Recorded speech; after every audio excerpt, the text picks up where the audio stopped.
Subscribe to our YouTube channel and press the bell icon to get the latest updates.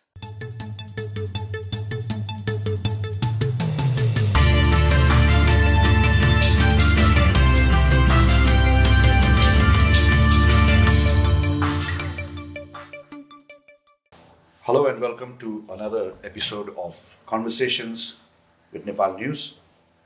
Today in our studio we have with us Sara Nyanti, the UN resident coordinator in Nepal. To introduce Sara, she has been in the development field. She has over 2 decades of experience in development and humanitarian work and has rose to this position through various assignments within the UN and externally. She was also earlier in Nepal, but more of that later, when she was here earlier with the UNDP. Within UN, she has most recently served as the representative of the United Nations Children Fund, or UNICEF, in Yemen, where she set up programs that provided assistance to 9 million people after occupying a similar position in Gambia. She has also held leadership positions across the United Nations in Jordan, Namibia, Nepal, and Nigeria, and worked in multiple sectors and agencies on key issues such as Ebola response coordination. Prior to joining the United Nations, Ms. Sara Nyanti worked as her country's director at the National AIDS Control Program in the Health Ministry. She authored the first global fund for AIDS, tuberculosis, and malaria funding for Liberia's national AIDS response, and led to development and subsequent legislation of the National AIDS Policy, Guidelines and Law in Liberia. We are also joined by Yejasvi Rai, who is a UN Women Youth Gender Activist and a social entrepreneur in Nepal. So to start with, Sara, as the UN resident coordinator, what has the experience been like in Nepal? I think for me, the experience has been extremely valuable in terms of broadening my scope of work, having come from a background of leading one agency in a country, being responsible for one agency's mandate in a country, and coming to a role of being responsible for coordination of all of the agencies. Hugely different, also very exciting because it's a wide range of activities, wide range of strategic issues that we deal with. In Nepal, we have 17 resident agencies of the UN family. We have 17 agencies, funds, and programs that are resident here in Nepal, and then we have another 9 that are not resident, that are in Delhi or in Bangkok and so forth. And so these 26 agencies deliver different types of support to the government and people of Nepal, and coordinating that for me has been fascinating. What are some of the most important challenges that Nepal faces today, and what kind of a relationship or support is the UN extending to the country? Nepal faces many challenges just by virtue of the context that the world finds itself in today with the pandemic. And Nepal has had a devastating second wave that Nepal did manage very well. Of course, there are many lessons learned, but considering all of the challenges where Nepal does not have the systems in place to produce vaccines, it does not have that capability right now. Nepal having a incident rate that was similar to India. Nepal having the same case per capita, for example, and then at one point in time having the highest test positivity rate in the world. Nepal's health system didn't collapse. It was stretched very wide and thinly, but it didn't collapse. And I think the challenge Nepal has now is to brace itself to be able to ensure that the mechanisms and systems that were used to support its response to COVID, with support of all of the international community, that it strengthens that, and to ensure that whatever comes in the next months and years, we have a new variant right now, we don't know what's to come, that Nepal prepares itself for the inevitable, whatever that could be, whatever the situation that could emerge in relation to COVID. Nepal also is at the place where it is now considered a graduating country from being a least developed country. Nepal is a graduating country now. A few days ago, Nepal, by the General Assembly resolution, was approved to be considered for graduating in 5 years. So it's not yet graduated, but a smooth transition strategy is supposed to be developed, and that needs to be done with support of all of us, the UN and all other partners. How does Nepal graduate from being a least developed country into a developing country in a way that is shock resistant, that is irreversible, but that leaves nobody behind? And there are three indicators that are assessed in order for that transition to happen successfully. We look at income equality, we look at the income situation, we look at the human asset index, which has as parts of that index, we have nutrition, health, and education. And then it looks at economic vulnerability. For example, merchandise export concentration, import and export, trade balance and things like that, making sure that the economy of Nepal is not vulnerable to extreme shocks and so forth. So there are a lot of measures that go into the various indices for graduation, and all of us are required to help Nepal through this period. I'm proud of Nepal for taking this on. I'm really hopeful that this will be a successful graduation and that it will be irreversible, and that the people of Nepal can be proud to look back and say we're all carried along. Nobody was left behind. The poorest of the poor, the most marginalized, those who don't have access to services, that the strategy will include all Nepalis, and all Nepalis can graduate, and we have a better and prosperous, happy Nepal, prosperous Nepal. The UN has been in Nepal for many years, many decades actually. How do you see this relationship between the UN and Nepal? In every relationship, whether it's parents and children, whether it's spouses, in every relationship you have your ups and downs. But I think the UN and the country and people of Nepal have had a very strong relationship. It hasn't been without different disagreements on strategies and so forth. But the people of Nepal, the government and people of Nepal, have benefited from a very committed United Nations system holistically. Throughout our time in Nepal, we have been here to support the people through different transitions. The UN has been here holding hands with the people of Nepal from every area, from nutrition to trade to health. We've been here with the people of Nepal. I was here before. I was here and started some of the HIV/AIDS programs that are now blossomed today. I can say that I started the program on children affected by AIDS. The Nepali people have benefited from the best of expertise. We've been here with the people of Nepal through the peace process. We were part of that entire transition for Nepal, and we remain here today, and we will continue to be here. We were not going anywhere. How we work with the government people of Nepal will change over time, because Nepal is growing. Nepal is definitely not the same country I left before. And as Nepal grows, we will have to transform how we work in Nepal to support Nepal in the way that Nepal requires. But the relationship has been strong, it has been great, and we'll continue to support the government and people of Nepal through its transitions, including becoming a developing country and becoming a middle-income country by 2050, which is the aspiration of the people of Nepal, and we hope to support Nepal to get there. Looking ahead, with all these changes in Nepal and the system, what do you see as some of the strengths, some of the opportunities that the UN and Nepal can partner together with to help Nepalese people? I think one of the opportunities we have right now is Nepal's climate ambition.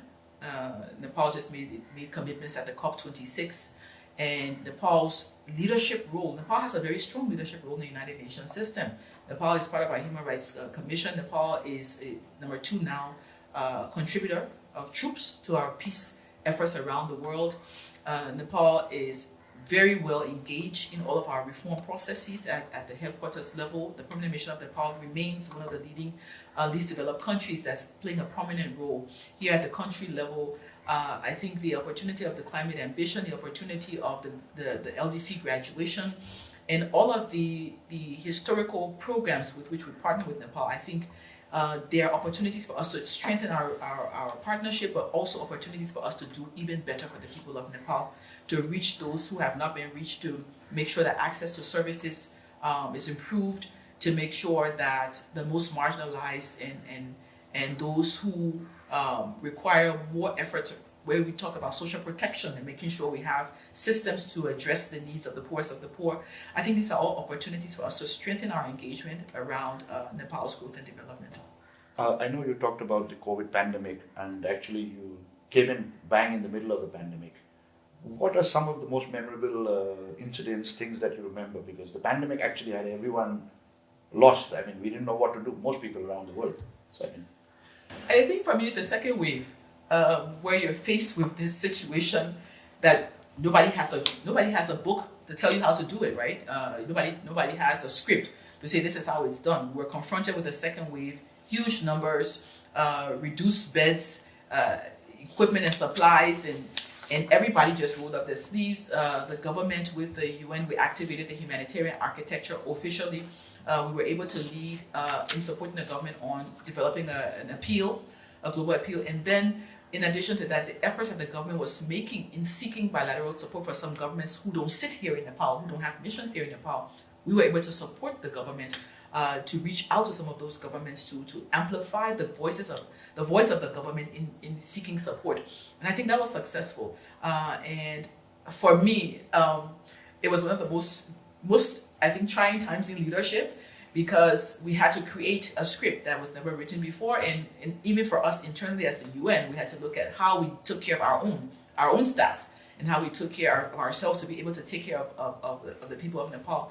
I can say that the agencies of the UN that led this response, the World Health Organization and UNICEF, helping with vaccines, World Health Organization helping with everything from Nepal's strategy to its capacity to roll this out across the country. But all of the agencies, we had UN Women, UNDP, and IOM, many agencies who just stepped forward and just rolled up the sleeves and got the job done in supporting the government and people of Nepal, including us helping with vaccinations as well. So I think it was one of the most challenging things I've had to deal with in my career, besides Ebola and so forth. But definitely, for sure, I think together in partnership, we're able to do a lot with the international community, with all of the missions and so forth. one of the things that you've been very passionate about, wherever you've been, is about empowering women. And recently there was this Kathmandu Global Forum, which is linked to the Reykjavik Forum, which is there to empower women leaders. Would you like to share something about that? So the Reykjavik Global Forum is a forum for women leaders around the world. It's a global women's forum where women leaders from private sector, public sector, every walk of life come together to discuss issues confronting women's participation in leadership, women participation across different streams and dimensions. And this is the first time that Nepal has ever participated in the Global Forum. And this is because in my role as resident coordinator, I was able to provide feedback to the Reykjavik Global Forum to say, Nepal has a huge a population of women who are doing fantastic things here in Nepal. Women's participation in politics and in leadership and so forth, it's high. There are lessons to be learned. There's more to be done, but we have proportional representation, and we'd like to tell the Nepali story at the next Global Forum, which is an annual event that's sponsored by the Women's Political Leadership, which is a global entity of women leaders, presidents, female presidents, and prime ministers, and so forth. And then you have, of course, women leaders from the UN as well. And then you also have the government of Iceland and others who support this. And I thought they should hear the Nepali story. And so I proposed it to the forum. I said, you need to know what's happening in Nepal around women's leadership. A lot is happening, and the story needs to be told globally. And with that, it was approved. Our participation was approved, and I served as moderator for day 2 of the event. And we had a satellite event in Nepal known as the Kathmandu Global Forum. And I think Yajasvi was a part of that, one of the speakers or conversationists at that forum. So would you like to share something about that? So it was my first time that I knew about the Reykjavik Global Forum itself. So as one of the youngest speakers out there, it was indeed a learning process for me rather than just saying what I knew.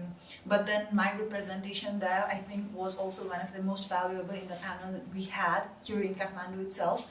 Because, as I said, I was one of the youngest speakers there. I was representing youth and women population at the same time, where when youth and women both occupy more than 50% of the population here in Nepal, I think the voices that come out of a representative of that particular population which intersects both the sector is very important.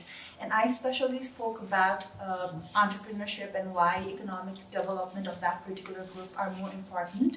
And I think we already know that economic development of those particular groups are very important for household level poverty elevation, at the same time economic development of the entire country itself. So it's not, it actually deals with individual level as well as the entire economy. And when we know that, it's very important that we work towards development of both the aspects, and our government have been doing that. Recently our budget of 2021-2022 has been allocating funds where 25 lakhs rupees can be given to youths for entrepreneurship with a very small, less interest. Our federal government have been thinking about that, but still there are many things that the World Bank has said that Nepal still ranks 110th in our position for doing business, for especially for young entrepreneurs.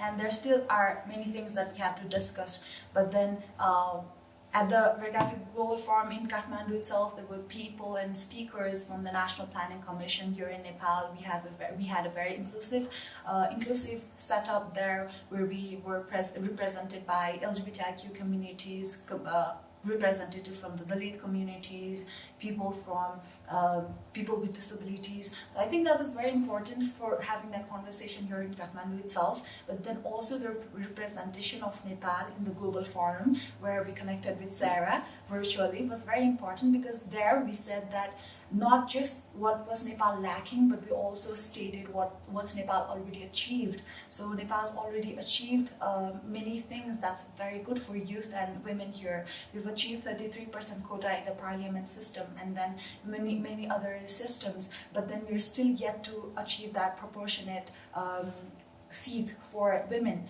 And I think, but then that's a process that we're leading through. So that representation was very important for me, and as well as the entire youth population of our country.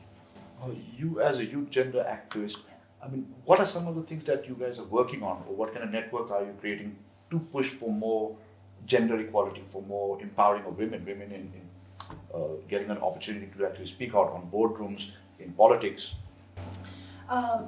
So as a youth gender activist, we have different roles. We are 6 of them at Nepal itself. So I especially work for the LGBTI communities and engaging more youth population, women population in politics. So those are two sectors that I have been especially looking at. But then as a youth gender activist, it's not just working at the ground level here at Nepal, but then because it's a global forum, we actually represent our voices and our researches and our ground level findings to a global forum in South Asia forum, as well as the international forum. That's what we've been doing. But then there are definitely activities where we have feminist conversations with young people. I was one of the speakers to Reykjavik Global Forum because I was one of the youth gender activists of UN Women. There have been many global forums where other activists have been voicing and asking for policy changes or recommending a few suggestions in the political system or the international setups.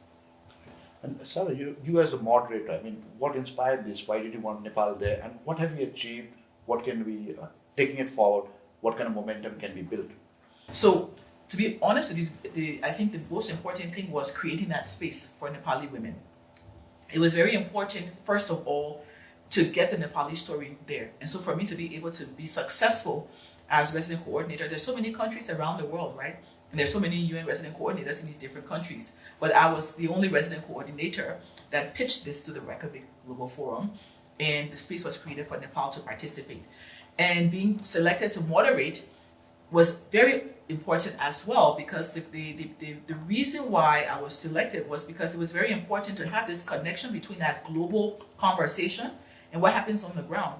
The Reykjavik Global Forum participates in the World Economic Forum every year. They go to Davos. Recommendations from that platform, where senior women leaders from around the world are gathering together and looking at key issues at the macro level and presenting them in Davos And speaking in these different side events and presenting women's issues, translating that at the country level, the UN has a critical role to play. And so for me, it was really important that I had that space to be able to show the connection between what's discussed at that macro level and how we can translate that into tangible action and results on the ground.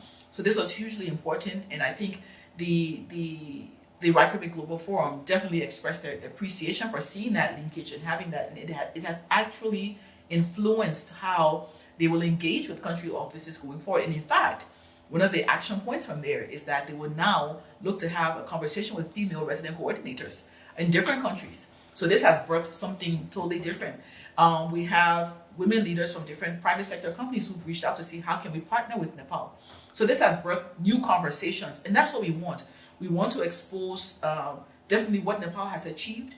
We want the world to know. We want the world to know what's happening in terms of gender equality. We want the world to know also that they can partner with the women of Nepal to advance women's issues, to advance the agenda on gender equality. Good. As a final question, on a more personal note, Sara, you were with the UNDP in Nepal previously, and on this assignment when you returned, I remember meeting you and you said, I have been praying to come back to Nepal and my prayers have been answered. So could you tell us about your relationship with Nepal? Because you seem to not just be the resident coordinator, you seem to have these relationships with so many Nepalese people here. Actually, it's true. And I came here initially, my very first international assignment was with UNDP, and then later on moved to UNICEF. And in both UNDP and UNICEF in Nepal, my work was around HIV and AIDS.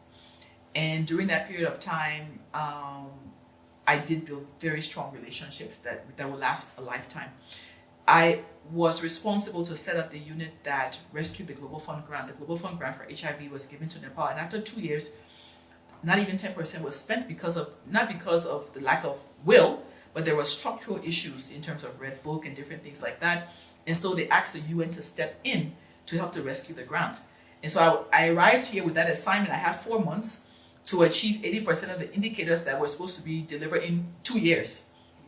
And that led to a process where I did a call for proposals around the country for NGOs and CBOs, local ones to come forward to help us achieve the deliverables for Nepal. We were able to rescue the grant. We were able to qualify Nepal for round 2. And since that time, over hundreds of millions of Global Fund resources have been in Nepal. So during that period of time, and even after that, when I moved to UNICEF and started the HIV program in UNICEF, there was no HIV program in UNICEF before that. Before that, we just had a desk in health that did some work on HIV and AIDS. And I was able to then, justify a full HIV program, UNICEF program. Started PMTCT, Prevention of Mother-to-Child Transmission, and started Children Affected by AIDS programming. And that took me to Acham and Doti. It took me all over the country. And so we were the ones with FHI and others were the ones that started treatment for our children. They're HIV positive. We were the ones that, I personally conceptualized the study to look at children who were drug users on the streets, 3 children who were drug users working with UNODC and others. And these children today are adults. And I've had the opportunity to meet some of them who would have otherwise been dead had it not been for the treatment we're able to get through the Global Fund resources and through the programs that we started. So for me, it's personal. And so definitely I felt vested in Nepal, and we had some family transitions here in Nepal also that were memorable. And for me, coming back to Nepal was just a dream. My husband will always say, we have to go back to Nepal one day. We'll have a family reunion in Nepal one day. And our first 2 children graduated from high school here in Nepal. There's so much happened for us here in Nepal.